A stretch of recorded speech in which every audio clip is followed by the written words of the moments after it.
창세기 7장 1절부터 24절인데 너무 기니까 오늘도 몇 절만 좀 읽도록 하겠습니다. 제가 23절 창세기 7장 23절 24절을 읽겠습니다. 이렇게 주님께서는 땅에 사는 모든 생물을 없애버리셨다. 사람을 비롯하여 짐승까지, 길 짐승과 공중의 새에 이르기까지 땅에서 모두 없애버리셨다. 다만 노아와 방주에 들어간 사람들과 짐승들만이 살아남았다. 물이 불어나서 150일 동안이나 땅을 뒤덮었다. 우리가 이제 계속해서 몇 번씩 하나님이 심판을 하셨다. 홍수로 땅에 사는 모든 생물 쓸어버리셨다라는 게 어떤 의미인가 라는 이야기를 이제 계속 몇 번 했었습니다. 오늘은 이제 어떤 이야기를 하려고 하냐면은 성경에서 하나님의 창조에서 짐승 혹은 동물이 어떤 의미가 있는가, 어떤 맥락인가, 이런 것들 한번 이야기를 좀 해보려고 합니다. 우리가 이제 하나님의 창조에 대해서, 하나님이 세상을 창조하셨다, 그것에 대해서 대부분 기독교인들은 그 창조의 어떤 핵심, 중심을 다 무엇에 두냐면은 사람에게 둡니다. 그죠? 사람. 하나님이 세상을 창조하셨고 그 창조의 중심은 사람이다. 그래서 창세기 1장, 2장, 3장이 창조에 관한 건데 하나님이 뭐 이것저것 창조했는데 거기서 주인공은 이제 사람인 거죠. 사람. 하나님이 당신을 그러니까 사람을 당신의 형상대로 만드셨고 또 그 사람에게 세상을 돌볼 책임을 맡기셨고 또 하나님은 사람과 어떤 관계를 맺느냐? 사귐의 관계, 동행하며 서로 대화를 하는 그런 관계를 맺으시고 또 사람의 죄에 대해서 분노하시고 이런 게 이제 창세기 1장, 2장, 3장, 4장 쭉 있단 말이죠. 그래서 이렇게 사람을 중심으로 해서 하나님의 창조라든가 하나님의 행동, 하나님의 뜻을 이제 이해를 하죠. 그리고 그게 뭐 틀린 건 아니에요. 당연히 맞는 말이죠. 하나님의 형상대로 창조한 것은 사람이 유일하죠. 하나님께서 무슨 사자를, 기린을, 코끼리를 하나님의 형상대로 창조했다. 이러진 않잖아요. 그러니까 하나님의 형상대로 만든 피조물은 사람이 유일하고 그래서 사람은 유일하게 하나님과 사귐의 관계를 누릴 수 있고 또 자신의 의지를 동원해서 하나님의 뜻에 순종하거나 불순종할 수 있죠. 그래서 창세기의 창조 기사에서도 창조의 중심은 사람인 거예요. 그거는 뭐 틀리진 않아요. 그러나 사람이 창조의 중심이라고 해서 하나님의 창조가 사람이 유일하다라는 것은 아니죠. 또한 사람이 그 창조의 중심이라고 해가지고 사람 이외의 피조물이 사람을 위해서 존재한 어떤 부속물, 사람을 돋보이게 하기 위해서 막 이것저것 꾸며낸 배경들 이런 뜻도 아니다라는 거죠.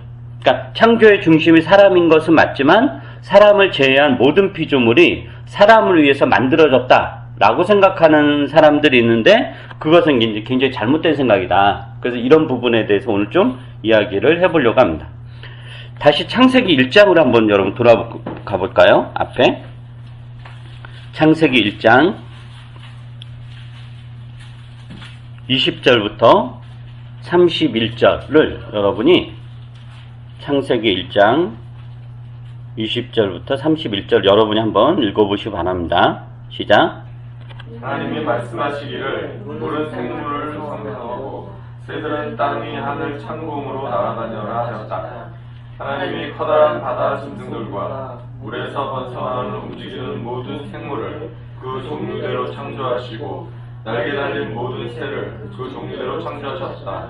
하나님 보시기에 좋았다. 하나님이 이것들에게 복을 베푸시면서 말씀하시기를 생육하고 번성하여 여러 바닷물에 충만하여라. 새들도 땅 위에서 번성하여라 하셨다. 저녁이 되고 아침이 되니 닷새 날이 지났다. 하나님 말씀하시기를 다른 생물을 그 종류대로 내어라. 집짐승과 기어다니는 것과 들짐승을 그 종류대로 내어라 하시니 그대로 되었다. 하나님이 들짐승을 그 종류대로 집짐승들도 그 종류대로 들에 사는 모든 들짐승도 그 종류대로 만드셨다. 하나님 보시기에 좋았다. 하나님 말씀하시기를 우리가 우리의 형상을 따라서 우리의 모양대로 사람을 만들자. 그리고 그가 바다의 고기와 공중의 새, 땅 위에 사는 온갖 들짐승과 땅 위를 기어다니는 모든 들짐승을 다스리게 하자 하시고 하나님이 당신의 형상대로 사람을 창조하셨으니 곧 하나님의 형상대로 사람을 창조하셨다. 하나님이 그들을 남자와 여자로 창조하셨다. 하나님이 그들에게 복을 베푸셨다. 하나님이 그들에게 말씀하시기를 생육하고 번성하여 땅에 충만하여라. 땅을 정복하여라. 바다의 고기와 공중의 새와 땅 위에서 살아 움직이는 모든 생물을 다스려라 하셨다. 하나님 말씀하시기를 내가 온 땅 위에 있는 씨 맺는 모든 채소와 씨 있는 열매를 맺는 모든 나무를 너에게 준다. 그것들이 너희의 먹거리가 될 것이다. 또 땅의 모든 짐승과 공중의 모든 새와 땅 위에 사는 모든 것, 곧 생명을 지닌 모든 것에게도 모든 풀을 준다 하시니 그대로 되었다. 하나님이 손수 만드신 모든 것을 보시니 보시기에 참 좋았다. 저녁이 되고 아침이 되니 옛 한날이 지났다. 네, 이 창조와 관련 아까도 이야기했듯이 창조와 관련해서 많은 기독교인들이 오해하는 것 중에 하나는 하나님께서 이제 창조의 중심 사람이잖아요. 근데 오해하는 것 중에 하나는 하나님께서 사람을 위해서 동물을 만드셨다. 사람을 위해서 식물을 만드셨다. 라고 생각을 하는 것. 즉 하나님께서 사람들이 풍요롭고 행복하게 살 수 있게 하기 위해서 환경을 조성해 주셨는데 그 조성해 준 환경 중에 하나가 뭐냐면 동물이다, 짐승이다 라는 거죠. 그래서 동물도 인간의 삶을 풍요롭게 하기 위해 하나님이 만든 도구다 라는 생각을 하고 있고, 그런 생각이 뭘로 좀 더 발전하냐면은 지구의 주인은 사람이다. 그리고 지구는 사람을 위해 존재한다. 이런 식으로 이제 발전을 하는 거죠. 근데 이제 방금 읽은 지금 창세기 1장을 우리가 자세히 보면은 하나님께서 동물을 만드셨는데 사람을 위해서 만드셨다라고 생각하는 굉장히 잘못된 생각이다라는 걸 알 수 있어요. 왜냐면은 우선 여러분 20절, 21절에 보면은 20절, 21절 뭐냐면은 새들과 바다에 사는, 즉 공중과 바다죠. 거기에 사는 모든 생물을 하나님 창조하셨다라는 거예요. 그리고 22절에 보면 그것들에게 복을 베풀면서 뭐라고 하냐면은 생육하고 번성하여 충만하여라 라는 말씀이에요. 이게 사람에게 주셨던 복하고 똑같은 거죠. 생육하고 번성하여 충만하라. 그러니까 하나님께서 새들을 만드시고 바다의 고기를 만드셨어요. 그리고 그들에게 어떤 복을 주셨냐, 어떤 명령을 하셨냐면 생육하고 번성하여 충만하라 그랬어요. 이게 바로 새들과 바다에 사는 생물들의 존재 이유인 거예요. 너희는 사람을 위해 존재한다. 사람을 위해서 내가 너희들을 만들었으니까 너희들은 사람에게 복종하고 사람들에게 봉사하고 사람들한테 먹거리가 되어도 원망하지 말라. 이렇게 하지 않았단 말이에요. 그냥 새들을 만드시고 고기를 만드시고 그러고 나서 그들이 뭐라고 했냐? 생육하고 번성하라. 그러니까 사람하고 전혀 연관짓지 않아요. 사람을 위해서 이렇게 전혀 연관짓지 않는다라는 거죠. 그러니까 이 말은 새들과 바다의 생물들은 그 존재 자체로 가치가 있다라는 거예요. 그러게 하나님은 그들에게 사람에게 주셨던 복과 똑같은 생육과 번성의 복을 주신 거죠. 그 다음에 땅 위의 짐승도 마찬가지예요. 23절, 24절에 보면 땅 위에 사는 짐승을 만드신 이야기가 나오는데 이 단락에는 물론 그거는 안 나와요. 생육과 번성하라 이런 복은 구체적으로 나오지 않지만 이 단락 끝에도 뭐라고 끝내죠? 하나님 보시기에 좋았다라고 끝내요. 그래서 여기에서 유추할 수 있는 거는 땅 위에 사는 짐승들에게도 하나님께서 생육과 번성의 복을 주셨다라고 추측할 수 있는 거예요. 그래서 23절, 24절에서도 땅 위의 짐승은 사람을 위해 존재하는 것은 나오지 않아요. 내가 사람을 위해서 너희를 만들었다. 이렇게 하지 않고 사람을 만들고 나서 사람에게 내가 너희를 위해서 이 짐승들을 만들었다. 이렇게 하지 않는다라는 거예요. 즉 사람을 풍요롭게 하기 위한 도구로 사용되는 것이 아니라 동물은, 짐승은 그 자체로 존재 가치가 있다. 즉 사람을 위해서 존재하는 것이 아니라 그들 스스로를 위해서 존재한다는 게 성경이 하는 이야기입니다. 그 다음에 사람을 만드신 이야기가 이제 26절, 28절 나오죠. 제가 한번 읽어볼게요. 26절부터 28절 다시 한번. 하나님이 말씀하시기를 우리가 우리의 형상을 따라서 우리의 모양대로 사람을 만들자. 그리고 그가 바다의 고기와 공중의 새와 땅에 사는 온갖 들 짐승과 땅 위를 기어다니는 모든 길 짐승을 다스리게 하자 하시고, 하나님이 당신의 형상대로 사람을 창조하셨으니 곧 하나님의 형상대로 사람을 창조하셨다. 하나님이 그들을 남자와 여자로 창조하셨다. 하나님이 그들에게 복을 베푸셨다. 하나님이 그들에게 말씀하시기를 생육하고 번성하여 땅에 충만하여라. 땅을 정복하여라. 바다의 고기와 공중의 새와 땅 위에서 살아 움직이는 모든 생물을 다스려라 하셨다. 자, 하나님이 사람을 당신의 형상대로 창조하셨어요. 그죠? 그런데 당신의 형상대로 창조하신 이유가 뭐죠? 이 지금 우리가 읽은 구절에서는 하나님이 사람을 당신의 형상대로 창조했어요. 그 창조한 이유가 뭐예요? 그 다음에 나오는 이야기죠. 다스리기 위해서. 그죠? 자, 보세요. 그 26절에 하나님 말씀하시기를 우리가 우리의 형상을 따라서 우리의 모양대로 사람을 만들자 하셨어요. 그리고 나서 곧바로 나오는 게 그리고 그가 다스리게 하자라고 한 거죠. 그러니까 하나님이 형상대로 창조하셨다는 건 여러 가지 맥락이 있겠지만은 지금 이 단락에서는 다스림과 연관이 되는 거예요. 하나님과 창조하셨다. 다스리다. 즉 바다의 고기와 공중의 새와 땅에 사는 온갖 들 짐승과 땅 위를 기어다니는 모든 길 짐승을 다스리게 하기 위해서 하나님이 사람을 당신의 형상대로 만드셨다라는 거예요. 그래서 그런데 여기서 우리가 생각해야 되는 거는 또 다스린다는 게 뭔가라는 거죠. 다스린다라는 것은 지난번 예전 창세기 설교에 제가 여러 번 이야기했듯이 여기서 다스린다라는 것은 군림한다 혹은 지배한다, 어떤 힘을 가지고 억압한다 이런 의미가 아니라 지금 하나님께서 그 짐승들, 새와 뭐 이런 짐승들에게 생육하고 번성하라라는 복을 주셨잖아요. 그렇게 복을 주셨고 사람에게 그들을 다스리라 라고 하신 거죠.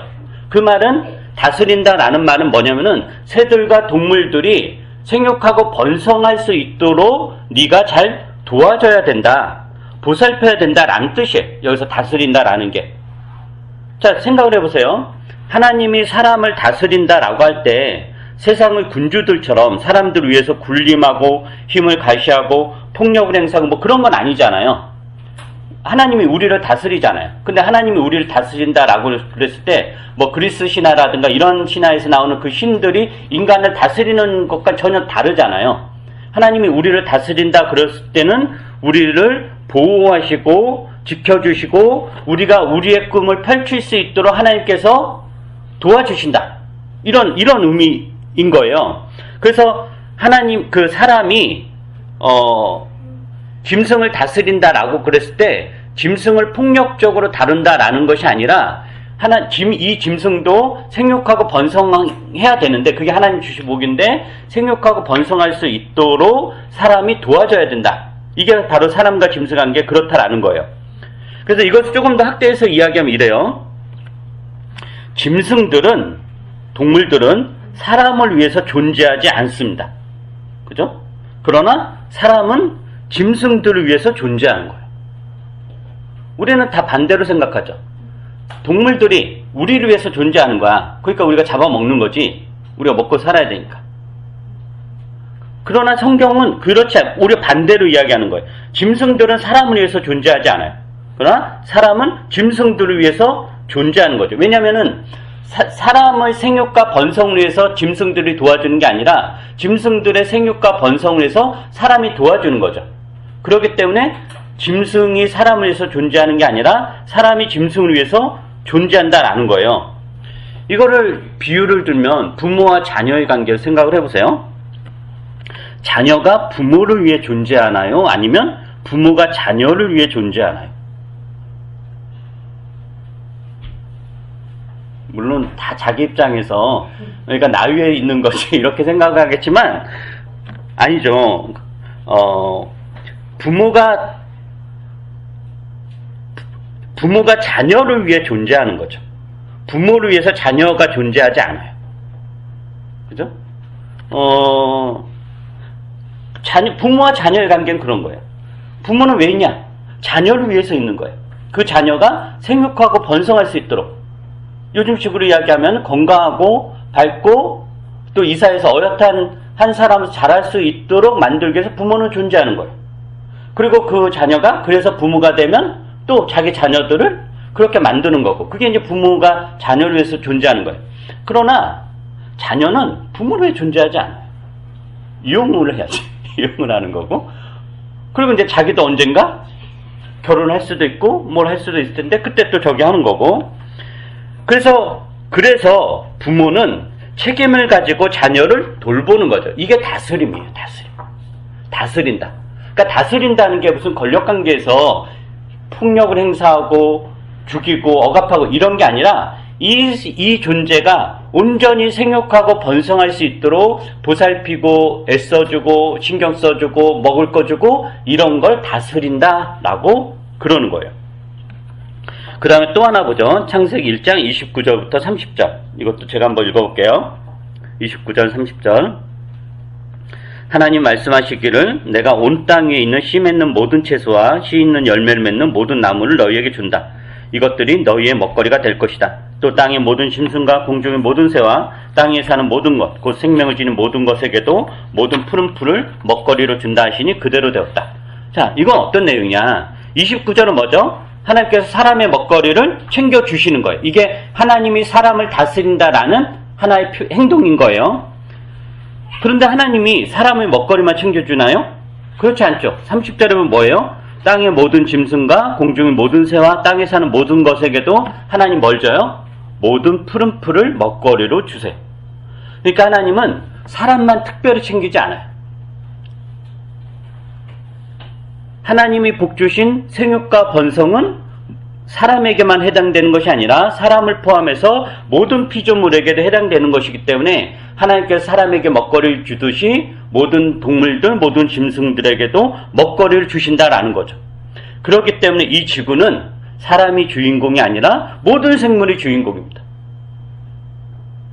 그래서 인간의 독특함이란 뭐냐? 다른 동물들과 다른 짐승들과 구별된 인간의 독특함은 모든 생물이 이 지구의 주인공이 될 수 있도록 보살피는 것에 인간의 독특함이 있지, 인간의 어떤 독주, 인간의 어떤 독재, 모든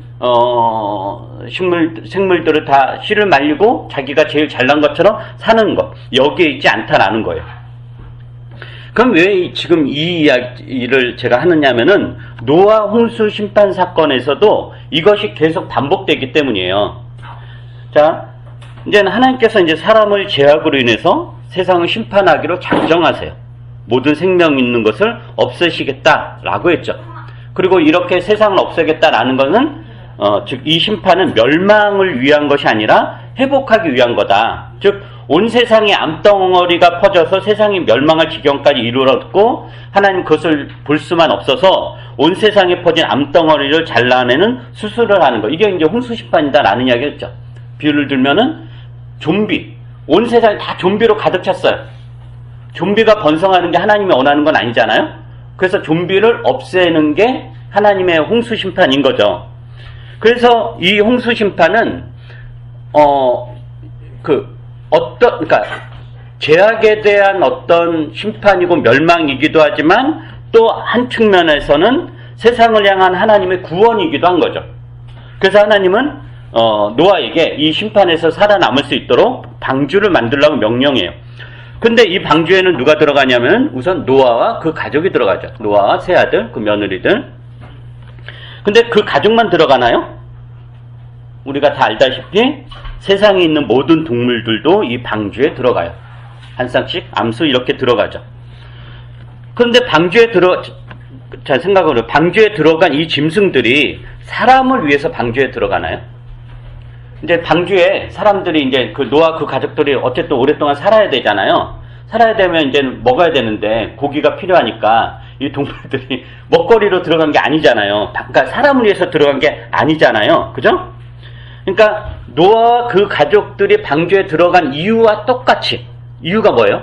심판으로부터 구원받기 위한 거죠. 그 똑같이 이 짐승들도 방주에 들어가는 거예요. 그러니까 하나님이 방주를 통해서 노아와 그 가족을 구원하듯이 방주를 통해서 이 짐승들을 구원하신다라는 거죠. 근데 우리의 시각은 다 뭐냐면은 짐승은 다 없고 하나님이 사람을 구원하려고 노아 그 가족을 구원하려고 방주를 만드셨구나 라고 생각을 하는 거예요. 그 다음에 또 흥미로운 것은 또 뭐가 있냐면은 조금 전에 제가 창세기 1장에 대한 이야기하면서 그 이야기했잖아요. 짐승이 사람을 위해서 존재하는 게 아니라 사람이 짐승을 위해서 존재한다 라는 이야기를 했죠. 그러니까 사람이 짐승을 다스리지 짐승이 사람을 다스리는 게 아니에요. 근데 이걸 다른 말로 하면 사람이 짐승을 보살피는 거지 짐승이 사람을 보살피는 것은 아니다라는 거예요. 그죠? 이 사실이 노아 홍수에서 어떻게 나타나냐면은 우선 방주가 구원의 도구죠. 그죠? 그 방주를 누가 짓죠? 노아가 지어요. 노아 그 가족들. 짐승들이 짓지 않아요. 물론 우리가 그런 애니메이션 이런 데 보면 막 코끼리가 나무도 날라오고 코뿔소가 뭐 이 돌도 오고 막 그러는데 그거는 그냥 아니고 짐승들은 아무 생각 없어요. 그냥 자기네는 그냥 살아요. 그러면 누가 오랜 세월 동안 노아와 그 가족들이 방주를 만들어요. 근데 그 방주를 그러니까 방주를 짓는데 짐승들이 기여한 거 전혀 없죠. 오직 노아 그 가족들이 짓는데 그 방주를 누가 이용하느냐? 짐승들이 이용해요. 숫자적으로 따지면 뭐 노아 그 가족은 몇 명이에요? 노아 세 아들, 세 며느리, 7명. 많아요. 이게 7명이에요. 근데 짐승들은 얼마나 많아요. 그러니까 그 방주를 겨우 노아 그 가족들 이용하는 양이 요 정도일 거고, 오히려 그 방주를 짓는데 전혀 기여하지 않은 짐승들은 엄청난 공간을 다 차지하는 거죠. 이게 바로 하나님이 사람에게 모든 짐승을 다스리라 라는 명령을 하셨는데 그 명령의 실천이 이 노아 홍수 심판이 이렇게 나타난 거예요. 그 다음 또 하나 한번 보죠. 6장 18절부터 21절. 6장 18절부터 이건 한번 여러분이 읽어보세요. 창세기 6장 18절부터 21절. 시작. 6장 18절부터 21절. 다 찾으셨나요? 네, 읽어보세요. 시작.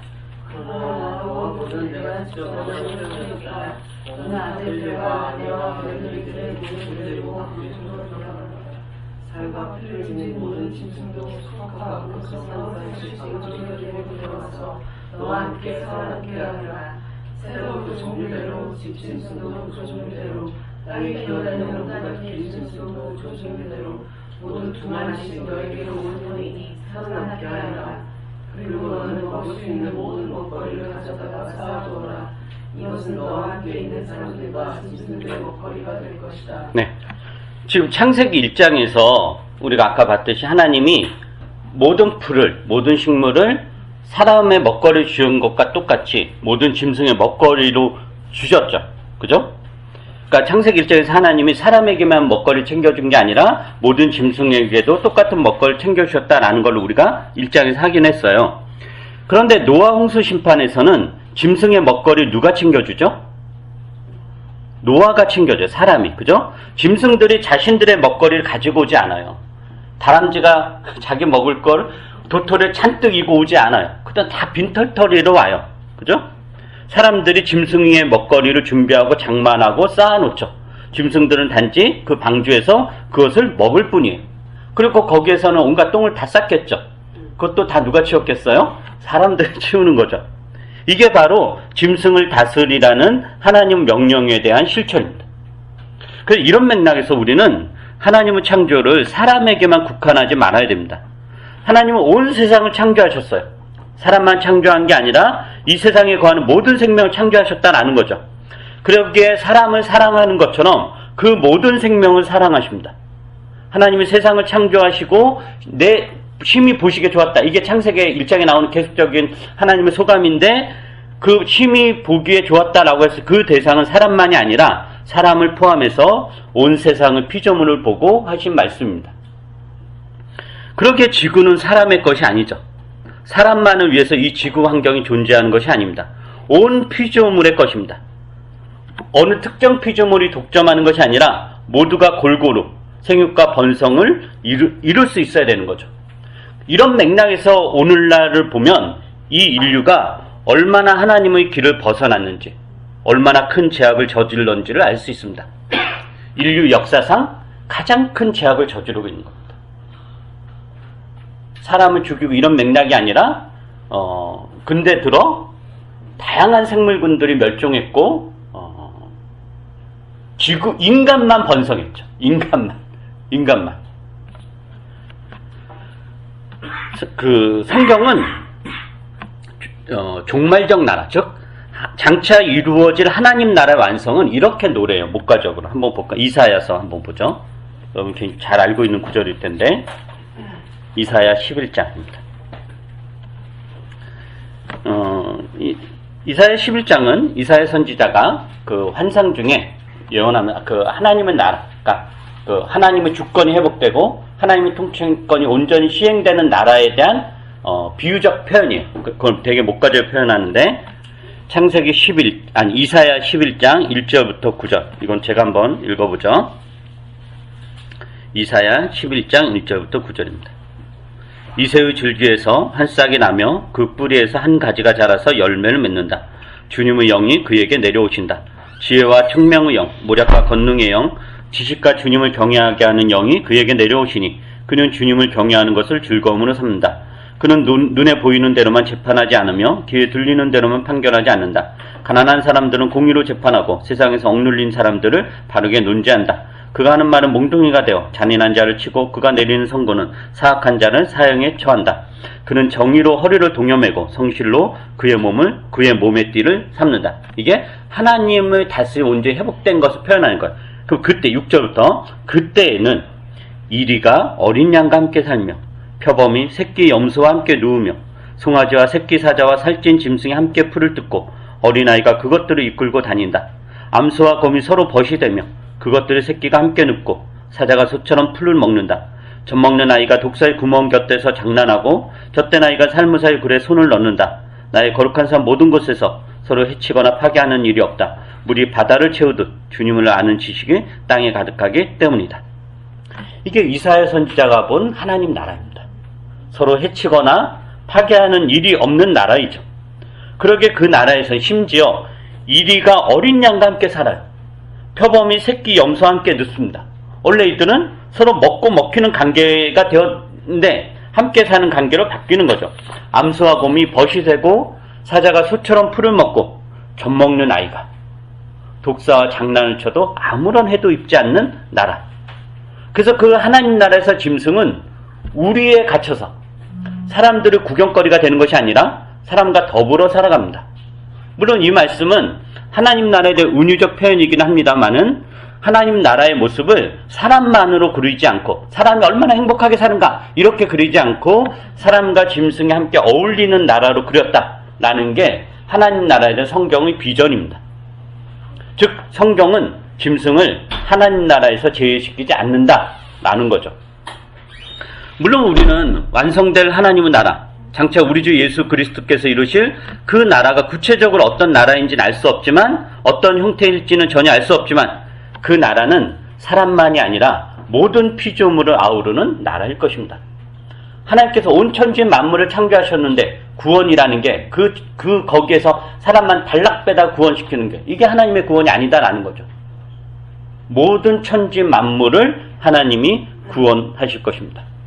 그래서 이런 맥락에서 이 땅에서 기독교인이 하나님의 뜻을 실천하며 산다라는 것은 지구 환경에 대한 관심, 생태적인 관심과 그에 따른 실천을 하는 것도 포함됩니다.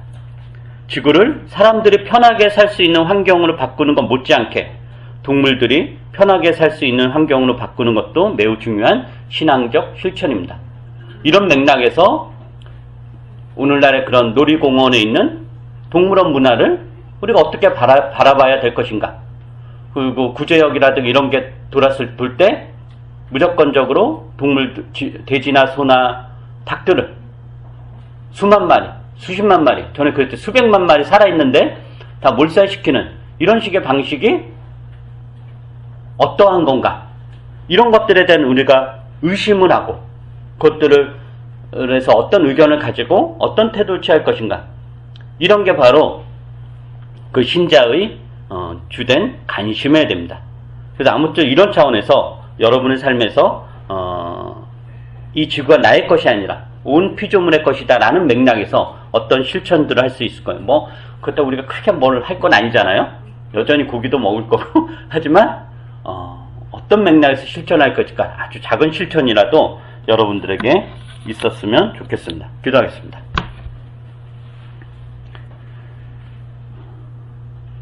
주님께서 창조하신 이 세상은 사람만을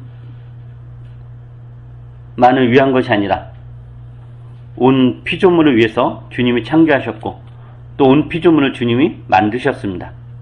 우리는 때로 그것을 잊고 이 세상에 존재하는 모든 것이 나를 위해서 존재하는 것이냐 마냥 이용하고 착취하고 도구로 사용하게 급급하지 않는가 다시 한번 돌아보게 됩니다. 하나님이 나를 창조하신 것처럼 내 이웃을 창조했고 사람을 창조하신 것처럼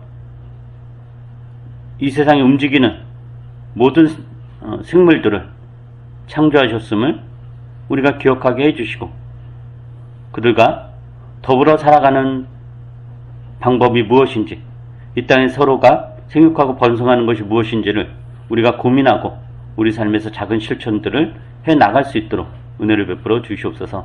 감사드리며 예수님 이름으로 기도합니다. 아멘.